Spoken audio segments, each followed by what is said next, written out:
In Lord of the Rings, we've pretty much gotten to go back to our roots and redo our all-sculpt maquettes. And we are really excited with being able to sort of go in and create our ultimate versions of these characters.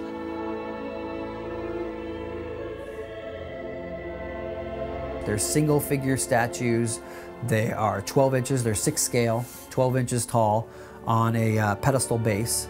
And we're basically trying to tell a story within that one single figure statue. Much of LOTR that we've done to this point has been very sort of scene specific or very tied in to a particular frame of film, instead of kind of looking at the character as something that exists, you know, outside of the, you know, just the world that the film paints, which is obviously, you know, expansive, but you know, what is it that makes that character who they are? So we're able to take characters like Arwen and really sort of portray her, you know, in any of the elements of what really made her her character. You know, in some sequences she's sort of painted as, you know, she's the love interest. She's incredibly beautiful. I mean, almost unearthly beautiful.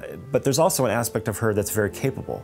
She's very, you know, adventurous. She's a warrior as well. So we wanted to do a piece for Arwen that sort of homogenize the two ideas together. Capture her in the forest, like before you see her, you know, really for the first time, when she could have been hunting an orc or something. The way she walks, it's almost like she's walking on water. It's almost like she's floating. She's very graceful in her movement. So we wanted it to have grace. We wanted it to have some sense of strength and gesture. And we also wanted to kind of work with this costume, which, you know, is equally as interesting as a lot of her ceremonial gowns, but in a more kind of a more practical adventure kind of a way. For the Aragorn maquette, we decided to go with Strider.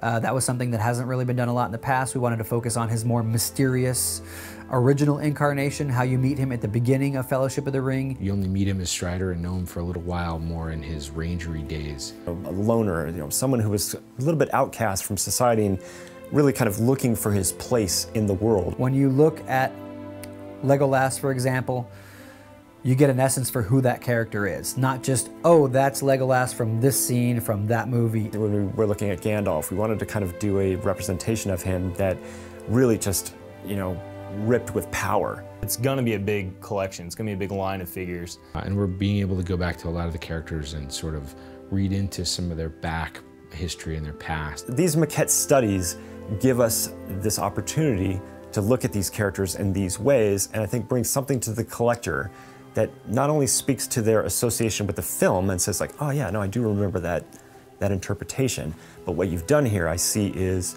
you've tried to sort of bring out the essence of the character and say something a little bit more about them than just what they're saying or what they're doing in a scene. You're trying to make a little bit more of a statement about what are they about.